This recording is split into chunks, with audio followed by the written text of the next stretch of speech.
ශ්‍රී ලංකාවේ මැතිවරණ ක්‍රියාවලිය ගැන බැලුවාම ඇත්තටම අපි මැතිවරණ වර්ග 4ක් විශේෂයෙන්ම ප්‍රධාන වශයෙන්ම අපි අත්දකිනවා ජනාධිපතිවරණය, පාර්ලිමේන්තු මැතිවරණය, පළාත් පාලන ආයතන සඳහා පවත්වන මැතිවරණ සහ පළාත් සභා මැතිවරණය විදියට. ඊට අමතරව අපි එක වතාවක් අභ්‍යාස කරලා තියෙනවා ජනමත විචාරණය කියන මැතිවරණ ක්‍රමය. එතකොට මේ මැතිවරණ ක්‍රියාවලිය ඇතුලේ විශේෂයෙන්ම එක මැතිවරණට අදාළව ඒ නිල කාලය සටහන් වෙලා තියෙනවා මැතිවරණ අනපනත් වල. ලංකාවේ ලොකු සාකච්ඡාවක් යනවා පාර්ලිමේන්තු මැතිවරණ සහ ජනාධිපතිවරණය සම්බන්ධයෙන් අනිශ්චිතව දිනවකවානු ගැන තීන්දුව කිරීමේ අධිකාරීන් ඒ ක්‍රියාවලියේ නිරත වෙන නමුත් පළාත් පාලන මැතිවරණ සහ පළාත් සභා මැතිවරණ සම්බන්ධයෙන් දිගටම ආපු සංවාදය තමයි පාලකයන් Tamanට වාසි වෙලාවට මැතිවරණ තියන්නත් අවාසි වෙලාවට මැතිවරණ කල් දාන්නත් ගත්ත උත්සාහය අපි දිගින් දිගටම දැකලා තියෙනවා. විශේෂයෙන්ම අපි වර්තමානයේ අත්දකින පළාත් සභා මැතිවරණය. එතකොට මේ මැතිවරණය ගත්තාම දූර කාල එකහමාරක් විතර ගත වෙලා තියෙනවා මැතිවරණය පවත්වන්න නැතුව. උදාහරණයක් විතර ගත්තොත් එහෙම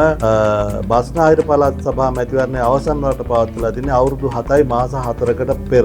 ඒක තමයි දීර්ඝතම කාලයක් ගත වෙලා මැතිවරණයට අමතරව ඉතාම මෑත කාලේ පවත්වලා තියෙන අඩුම කාල සීමාවක් ඇතුළත තියෙන මැතිවරණය තමයි ඌව පළාත් සභා මැතිවරණය අවුරුදු 5යි මාස 3ක්. එතකොට අපි බැලුවාම මේ දෙකම බැලුවාම ආසන්න වශයෙන් පළාත් සභාවක දූර කාලයම ගත කරලා තියෙන මැතිවරණයක් පවත්වන්න නැතුව කල් දාලා. එතකොට අපි දකිනවා ජනතාවට තමන්ගේ නියෝජනයන් හරහා සංවර්ධන ක්‍රියාවලියට අවශ්‍ය කරන මැදිහත් වීම සිදු කරන්නට අවකාශය ලැබෙන්නේ නැහැ මේ මැතිවරණ කල් දැමීම තුල. විශේෂයෙන්ම ආසන්නම පළාත් පාලන මැතිවරණය 2024 මාර්තු මාසේ 9 වෙනිදාට සැලසුම් කරලා තිබිච්ච මැතිවරණයට අති විශාල මුදලක් වේදම් කරලා තිබෙදී තැපැල් ඡන්දෙට දින කිහිපයක් තිබෙදී තමයි තාම අන්තගාමී විදියට ඒකාධිපති විදියට මේ මැතිවරණය කල් දාන්නේ මුදල් නැහැ කියන කාරණේ මතු කරලා. එතකොට මේ වගේ උදාහරණත් එක්ක අපි දකිනවා මේ මැතිවරණ කල් දැමීම විශේෂයෙන්ම ලංකාවේ ප්‍රජාතන්ත්‍රවාදී දේහයට බරපතල හානියක් ඇති කරනවා වගේම ජනතාවගේ පරමාධිපත්‍ය බලය ආණ්ඩුක ව්‍යවස්ථාවේ තුන්වෙනි ව්‍යවස්ථාවේ කියන පරමාධිපත්‍ය බලයට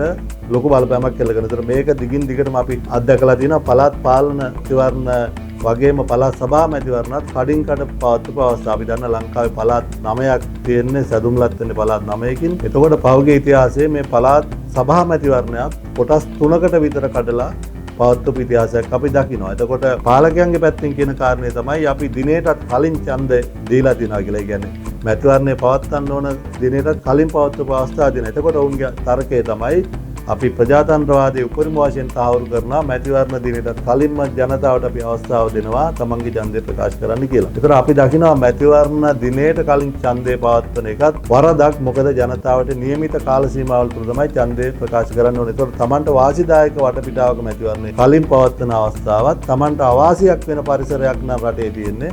ඒ මැතිවරණ කල් දාපු ස්වභාවයක් අපි දිගින් දිගටම දැක්කා. ඒතර මේකත් එක්ක සිවිල් සංවිධාන, නිරීක්ෂණ සංවිධාන දිගින් දිගට මතු කරපු කාරණයක් තමයි වඩා දියුණු ප්‍රජාතන්ත්‍රවාදී රටවල තියෙන විදිහට මැතිවරණ කැලෙන්ඩරයක් අවශ්‍යයි කියන කාරණය. විශේෂයෙන්ම අපි දකිනවා ඇමරිකානු ජනාධිපතිවරණය හැම අවුරුදු 4කටම සැරයක් නොවැම්බර් 5 වෙනිදා මේ මැතිවරණය පවත්වනවා. ඒතර ඒ රටේ ජනතාව දන්නවා අවුරුදු 4කට සැරයක් එළඹෙන නොවැම්බර් 5 වෙනිදා තමන්ගේ ජනාධිපතිවරයා තෝරා ගැනීමට අවකාශය සැලසෙන විදිහට තමයි නීති රීති සකස් කරලා තියෙන්නේ කියන එක. නමුත් අපි ලංකාව වගේ රටක විශේෂයෙන්ම ආසියානු කලාපේ රටවල් ගත්තාම මේ ප්‍රශ්නේ බරපතල විදිහට තියෙනවා. ඒතර අපි දකිනවා ලංකාවේ ප්‍රජාතන්ත්‍රවාදය යම් දුරකට මේ මැතිවරණ සංස්කෘතිය බරපතල වෙනසකට ලක් වෙලා තියෙනවා. ප්‍රචණ්ඩත්වයන් අවම වෙලා තියෙනවා. මිනිස්සු ඡන්ද වලින් පස්සේ පරිගන්න ස්වභාවය වෙනස් වෙලා තියෙනවා. ඉතින් මේ වගේ වඩා දියුණු තත්ත්වයකට පත් වෙන අතරතුර අපේ පැත්තේ යෝජනාව තමයි ඉතින් කැලෙන්ඩරයකට මැතිවරණ පැවැත්වීමේ අවශ්‍යතාවය අපි අවධාරණය කරනවා. මොකද එක පැත්තක් විතරක් දියුණු වෙලා ප්‍රමාණවත් වෙන්නේ ජනතාවට තමන්ගේ නියමිත කාල සීමාව තුළ තමන්ගේ මහජන නියෝජනයන් පත් කර ගැනීමේ අවකාශය සලසන්නේ නැත්නම්. ඒ නිසා අපි දිගින් දිගට මතු කරන කාරණේ තමයි දැන් මේ වර්තමාන ආණ්ඩුව යම් නිශ්චිත බලයක් එක්ක තමයි වුන් පත් වෙලා තියෙන්නේ.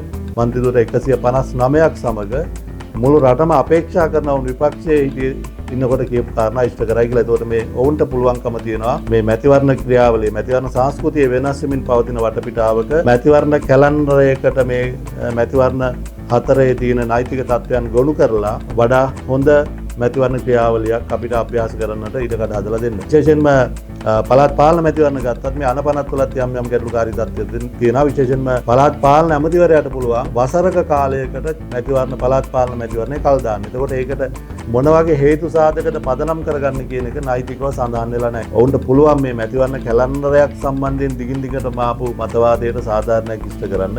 ඒතකොට ඒ වගේ වෙලාවක මොකද මේ ජනතාව දිගින් දිගටම මේ කාරණේ මතු කරා සිවිල් සංවිධාන මතු කරා නිරීක්ෂණ සංවිධාන මතු කරා. ඒතකොට මේක විශාල පරිශ්‍රමයක් දරන්න ඕන කාරණයකට වඩා පාර්ලිමේන්තුව ඇතුලේ නෛතික රාමුවේ වෙනස් කිරීම එක්ක කරන්න පුළුවන් වැඩක්. ඒක අපි අවධාරණය කරනවා ආණ්ඩුක්‍රම ව්‍යවස්ථාව සංශෝධනය කරන අවස්ථාවක. මොකද දිගින් දිගට මේ යෝජනා ඇවිල්ලා තියෙන නිසා ඔබේ අවධානය මේකට යොමු කරන්න කියලා බලධාරීන්ගෙන් අපි ඉල්ලන්නට කැමතියි.